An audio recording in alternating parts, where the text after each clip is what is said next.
raise it back up for Chip. Could we have the lights up just a little bit, please? Hi, my name is Kelly Branigan. I live in the town of Middlefield. You may have heard of Middlefield recently in the news. We are successfully defending our rights in our town to say what kind of development we want and what we don't want. And that's very important for a town. I'm a registered nurse. I specialized in critical care and in education. I'm also a real estate broker. How did I get involved in all this? Can't hear you in the back, Kelly. Okay. Okay. I can get this closer. Is that better? Yeah. Sorry about that. We watched the movie Gasland. It was on HBO, like everybody else probably has. And when we watched it, we said, wow, those poor people having to live like that, and then promptly forgot about it. That was until a couple of things happened. My husband went to work in Pennsylvania. He took a job there in Towanda in the heart of gas drilling country. At the same time, we had gas drilling seismic crews basically sneaking around Middlefield. There are no regulations on seismic crews, so they didn't have to tell the town they were there. They didn't have to tell the neighbors they were there. It just took very alert neighbors to find out what was happening. If anyone has told you that you won't know gas drilling's around, you won't see the impacts, they're either lying or they've only visited down there. It makes a huge difference to live with this type of heavy industry 24/7. My husband lived it for 2.5 years.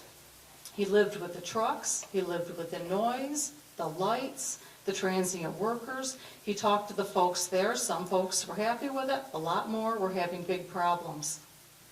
So if anyone tells you that it's gone quickly, a couple of weeks, I don't call 2.5 years anything quick.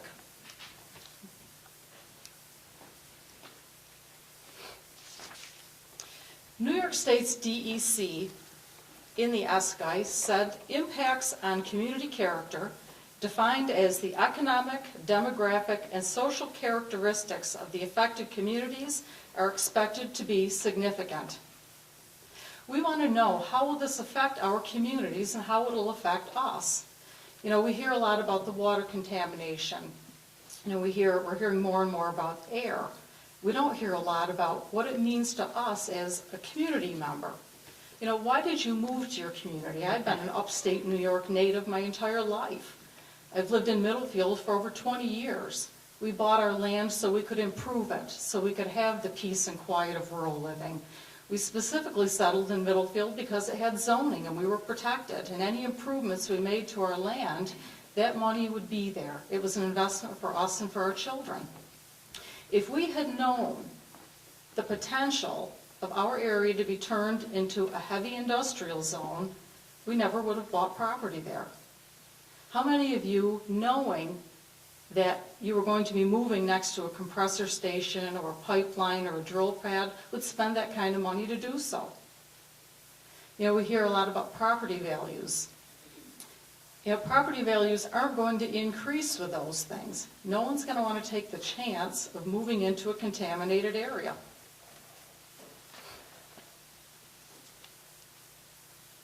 You all have the right to information. We hear a lot about fear-mongering. We hear, a lot of nonsense. Information is a good thing. And if anyone tries to keep you from hearing information, you have to ask yourself why they're doing so. Why do they not want you to have that information? Why are they shutting down any kind of discussion? We hear a lot about anecdotes, and the industry pretty much disparages anecdotes. Well, that's just an anecdote. You know, we're the facts. In the medical profession, we worry about anecdotes. When we start seeing a lot of things going wrong, we ask why. Anecdotes are important. They tell us that there's a problem. When we start seeing reactions to drugs or procedures, we look at those anecdotes to see if there's a trend, to see if we need to study something further. If this industry was in a medical, if it was a procedure or a drug, it would have been shut down already for further study with all the anecdotes that are out there. So don't let anybody tell you that anecdotes don't make a difference, because they do. Also in the medical profession, there's something called informed consent. When you have a procedure, you have the right by law to know all the good outcomes and all the potentially bad outcomes. Your physician has got to explain these to you. That doesn't happen with the gas drilling industry. They have to disclose everything to the SEC.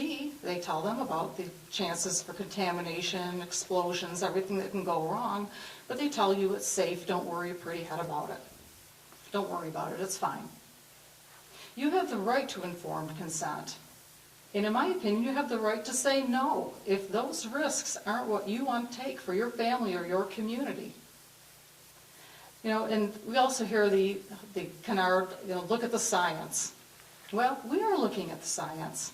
We're looking at the real science, and the science is telling us there are big problems. This isn't made up. The industry doesn't like the science. In fact, some of the science we're looking at is the industry's own science, as you'll hear from Mr. Northrup. They know there are problems. And we're seeing around the nation, in states that have been doing gas drilling, increasing problems all the time, with contamination, with health problems, with migration of these toxic plumes underground. We're seeing that out in Montana. Things that they say can't happen are happening. They're happening every day. Gas drilling, you hear they've done it for 60 years. They've done this fracking, millions of wells, no problems. I think the first well was done in Pennsylvania of this type of drilling in 2005. Less than a decade. We're going to see these things, the cumulative effects, more and more as the numbers of wells increase and as time goes by.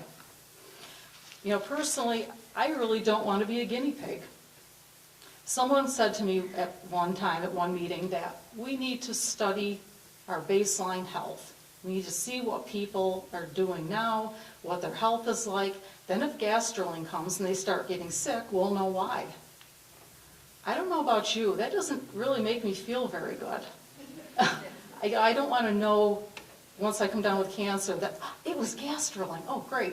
I'm so glad to know that. Everything I'm about as a nurse is prevention. Of helping people to maintain their health, to not get sick. If they are sick, to help them improve and get better. It's not, let's wait and see what happens. We have to look forward to what happens with our children, what happens to future generations. More and more studies are being done on toxicity in children. What environmental toxins are doing, not only to them when they're young, but in the womb before they're born. And they're finding some serious impacts, both in their health and in their mental development. Every study out there says we've got to stop putting toxins in the environment. These things will carry on through generations through the mother. So why do we want to add more toxins in the ground and into our air, knowing what we know now? New studies just came out about air pollution in regards to heart attacks. They're showing that even a short-term exposure to air pollution can increase the risk for a heart attack, even in young people with no history of having heart disease. Down in Texas, in the Barnett Shale, in Texas itself, breast cancer rates have gone down. Invasive breast cancer has decreased. That's great, except for those counties where the heaviest drilling is occurring. In those counties, invasive breast cancer rates have risen dramatically. Is it coincidence? The industry will say those are just anecdotes. Asthma rates in many of these counties have gone up 25% in some cases. All of these things not only impact us as people and impact our families, but they impact us as a society, because we have to pay those costs. They come out of our pockets as taxpayers. So in these times when we're looking forward of how to stop these things from happening, the industry's going full bore. They want to get in, get it done before you know what's hit you. And that's what happened in Pennsylvania. Those folks admit down there that they really didn't know what they were getting into. We talk about community effects. And I'm not going to go into great detail. Transient workers. 70% of the workers hired are transient. They're not local. The jobs go with the rigs. Those jobs don't stay around here as permanent, sustainable jobs. When the rig goes, the job goes too. Increased crime, not just Pennsylvania, but anywhere the industry has come with their workers, crime comes along too. You know, violent crimes, prostitution, and with the prostitution we do see increases in sexually transmitted disease. Why do we care about that? Because that is an impact on our public health systems. Our hospitals have to take care of workers who don't have health insurance. Many times don't know what they've been exposed to. Our healthcare workers become exposed to those same things. Doctors can't treat a lot of these illnesses because there have been no studies. You know, we're seeing all kinds of things, you know, rashes, nosebleeds, mysterious signs and symptoms, respiratory disorders, you know, along with the big things like cancers. You know, cancer clusters in places you wouldn't expect it. Problems with neonates, you know, with labor and delivery. Things that you normally see once in a while, mysteriously we're seeing more and more of them. Problem is they're not being studied. Down in Pennsylvania, there is no health registry. There's no way that they keep track of these health concerns. When people come in, they go to their doctors. Many times they don't know what they've been exposed to. They don't know how to treat them. And now there's something called Act 13 down there, which effectively gags physicians. They can go to the gas companies to find out what kind of chemicals they've been using, but they can't share that. They can't share it with their patients. They can't share it with other physicians. They can't share it with communities. They likened it to a community being exposed to a radioactive event, and they can't tell anybody.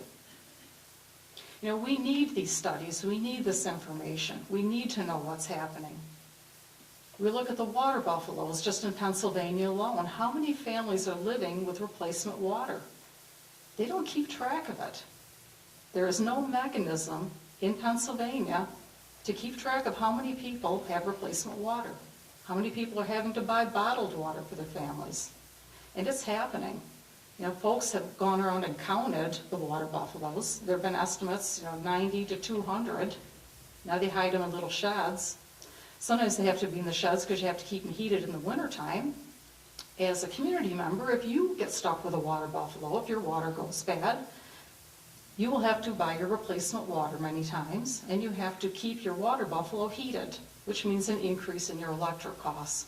You know, they're seeing anywhere from $200 to $400 in the wintertime, so their water buffaloes don't freeze. They have methane stacks in their yards to vent their water wells from the methane that has migrated in. People are finding things that Dr. Bishop talked about, barium, strontium, arsenic, toluene, in their water wells. Many of them did not have their water tested prior to the gas companies coming. They never had a problem with their water. Now they do. Their water's turned color, their water's gone bad, and the gas companies basically say it was pre-existing. Prove to us that it wasn't that way before we came. What does that mean to you? If gas drilling comes, there are certain things that you have got to be aware of and things that you have to do to protect yourselves. Water testing is one thing. You will have to go with a certified state lab. There has to be a chain of custody with your water sample. You just can't do it yourself or have anybody do it. They have to test for numerous components. We don't know them all. They do their best to guess at what the most common things are. They do suggest that you do a baseline testing in the spring and in the fall so you can get a good range of where your water well is normally. Once gas drilling commences, you will have to continue to test your water because with what we've seen in Pennsylvania and other areas, you never know when that contamination will happen. If you do sell your home, whoever buys it will then have to continue with that water testing. Sometimes you know something's wrong. It turns colors, your animals get sick. That's how many people found out they had contamination. Animals serve as our sentinels. As we've seen from Dr. Bamberger and Oswald and their looks at animal health, they're seeing serious problems there with birth defects and animal deaths. Animals are our sentinels. They're warning us that there's something wrong. They have shorter lifespans than we do, shorter reproductive cycles, and there needs to be more study done to find out why this is happening. Another thing, to go back to the water testing for costs, it will cost you anywhere from $600 to $700 for one test. I had my pond and my well tested. It was $1,300. Merry Christmas. Radon testing. If you haven't tested your basement for radon, you will need to do that. We have radon here.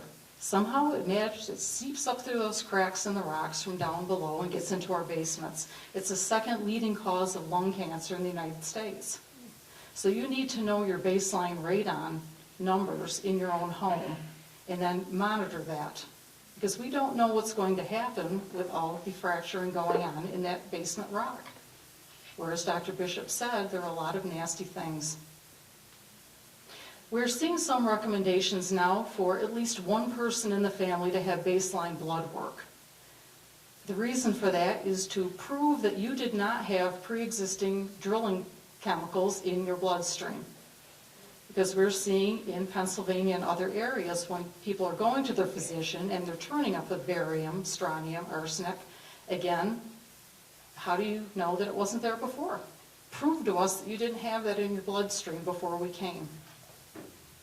We don't know if insurance companies will pay for that. We don't know the costs. That's something that we're just looking into now. You're going to want to take inventory of your basement, even before seismic testing happens. You want to get a water test done too before seismic testing, if you even know they're doing it. And the big question is, will your insurance company cover damage from seismic testing? Will they cover damage to your property if your neighbor does gas drilling and it leaks onto your property? It ruins your water well. Talk to your insurance companies, because we are seeing more and more pollution clauses, pollution exclusion. Folks that are leasing their property have got to be really careful as well. Gas companies are great at reassuring people, oh, don't worry about it, we'll take care of it. And then when something goes wrong, find out that they're left holding the bag. They are responsible. And it's awful hard to go after these gas companies when you have multiple layers, LLCs. Are they still going to be around? The gas company that was an exploration company in our area, they were a penny stock company. They didn't have enough money to hire lawyers. They told us that. So did they have enough money to clean up the spills? They were doing water testing off people's garden hoses and then saying that they had high lead levels. I asked somebody one time, they were talking about a 40-page lease that they had signed, or actually that they had written for the gas companies to sign. It hadn't been signed yet, bragging about all the environmental protections, everything that was written in to protect them. And I said, well, protect you from what? And they said, we don't trust the gas companies. My other question was, well, that's great if they sign it, but who protects your neighbors? Their leases don't protect you. You'll hear about compulsory integration, where you are forced to allow drilling under your property. You can't negotiate. You can't say no. They just come in and take it for their own profit. You hear about people talking about property rights. I have the rights to do what I want to with my property. But I don't see them decrying the fact that you don't have the right to do what you do not want to do with your property. No one has the right to do anything on their property that's going to harm the value or the peaceful enjoyment of your property. That's part of your bundle of rights in real estate. You know, it's speculation. I've heard a lot of the gas companies, they spoke in one town and they talked about ad valorem taxes. Well, you're going to get $300,000–$400,000 out of a well. And then they went on further in the talk to tell the town that they didn't need a moratorium because there probably isn't any gas here anyway. Somebody in the audience said, well, number one, where did you get those figures that you're quoting? And they said, well, we get those down from Pennsylvania, from the really great wells. And they said, and you just told us that we probably don't have any gas here. So you're going to drill a lot of wells, punch a lot of holes in the ground, put a lot of chemicals down, and if you don't find any gas, you walk away and leave that all behind for us. And that's something that you've got to think about. You know, we're seeing a lot of talk about mortgage issues. Greg May from Tompkins County Trust did a great paper. Elizabeth Radow, a lawyer, wrote for the New York State Bar Association about issues of mortgages and concerns. We don't have answers to those things. Many folks who have signed leases were never told that they are violating the terms of their mortgage. There are issues with actually getting a mortgage if you have turned your property into basically an industrial zone. Those mortgages, pretty much all of them get sold on the secondary market, and they want to know that that property is going to retain its value. So those are questions we don't have answers to as of yet. In our town in Middlefield, I think there are a lot of misconceptions. People thought that, we ran around like crazy people, waving our hands in the air and all in a panic and wanted to just add gas drilling because we were afraid of it. Well, we had meetings, we had information sessions, we had the gas companies come in, we studied it. We did a build-out study of what Middlefield would look like with gas drilling, high impact to low impact. This wasn't something that we just did on a whim. And I think it's important to remember, too, in Middlefield, we've never allowed heavy industry. It's not part of our vision. We've had a master plan since the 70s, and that master plan says Middlefield shall be protected for future generations. We'll protect our agricultural land, protect our forests, protect what Middlefield is.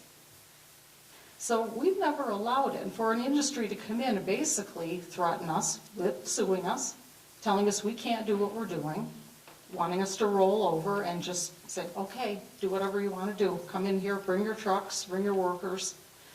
Well, we said no. We felt we had the right to say no. This is not the vision we wanted for our town. And they sued us, and they lost. They sued Dryden, and they lost. Any town board member that is not listening to their constituents, that's very wrong. We hear about fear-mongering, and what are you hearing for people going to town boards? We're going to sue you for takings. We're going to sue you because you're stopping us from harvesting our minerals. Well, if you've read anything on takings lawsuits, that really doesn't hold water. So who are the ones threatening? And is it all about the money? Anyone who reads any of the scientific information, and it comes out daily, it's overwhelming sometimes how much information there is. Anyone who takes the time to read that, and every town board member should be doing that, because you serve your town. You serve all the people in your town, not just big landowners. Land doesn't vote. This isn't feudal England. I don't care if someone lives in an apartment, if they have a quarter acre, or they have 500 acres. They all have equal rights of protection. And until we know that this industry can do this without polluting our water, without polluting our air, without sickening our children and future generations, that they'll be there to clean up their messes, that this gas actually is going to be for our use in the United States and not shipped over to China and India, which is where it's going. I just read something yesterday where from India they came over and they're making a deal for the liquefied gas to go off the eastern seaboard, off to India for their use, because they can make a lot of money selling it to them. So when people wave the flag and say it's your patriotic duty to do this, drill a well, bring a soldier home, I laugh at that one. My husband's a veteran, and he asked somebody in Pennsylvania who had one of those signs the question, okay, so where are all the soldiers? And they said, what? He said, well, your sign. Drill a gas well, bring a soldier home. How many have you brought home? And that's nothing but industry speak and propaganda. It has nothing to do with bringing soldiers home. It has everything to do with the gas industry making as much money as they can and doing it as cheaply as possible. So anyone that cares about their neighbors and cares about their community has got to look at the facts and not the industry jargon and nonsense. We're past that. We have to look out for each other. I know that there are hard times. Everybody has to pay taxes. We know what the farmers are going through. And I find it interesting that they're saying it's going to save farms when the latest study in Pennsylvania has shown that the numbers of farms in gas drilling areas have actually decreased. The numbers of dairy cows have decreased. It's not saving farms. So anyone in any community put the brakes on this. Look at the facts and look at the science. Gas is at its lowest levels right now, price-wise. It's not economical for the companies. There's time. We don't want to be guinea pigs. If this ever is going to happen in New York, we need to wait until it can be done, right, if that's possible. And anyone who is going full bore, full steam ahead, drill now, drill here, drill it up, is wrong. And they know they're wrong. 5 minutes. So look at the information. Talk to your neighbors. Talk to your town boards. Town board members, listen to your residents. Over and over and over again, when surveys are done, we're seeing people don't want this. They don't want their communities turned into industrial zones. They don't want what's proven to happen with a boom-bust cycle. Every community that has done extraction ends up worse off in the long run. The jobs aren't sustainable. The gas isn't sustainable. When it's gone, it's gone. All the buildup that happens, what happens when the industry leaves? And look at Pennsylvania. They did oil, they did coal, they did lumber. They never got any better. Gas is going to be the same way. They have their big boom, and they're right back down at the bottom again with more pollution. We hear about the great benefits to the state. Why is it with all the money in Pennsylvania from gas drilling that they're cutting funding to schools, to colleges, social services, housing? There are homeless people now because they can't afford the rents anymore. Where's all the money? Roads. Texas, which has a severance tax on the state level and has done this for a long time, a study just came out, they're $2 billion in the hole for road repairs. Even with the money they're getting from the industry, it's not enough to pay for roads. And we don't have a severance tax in New York State. So the more you learn, the more you say to yourself, wait a minute, time out. This is not the right time.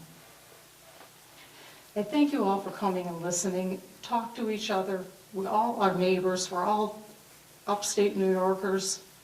We all love where we live. We love our homes.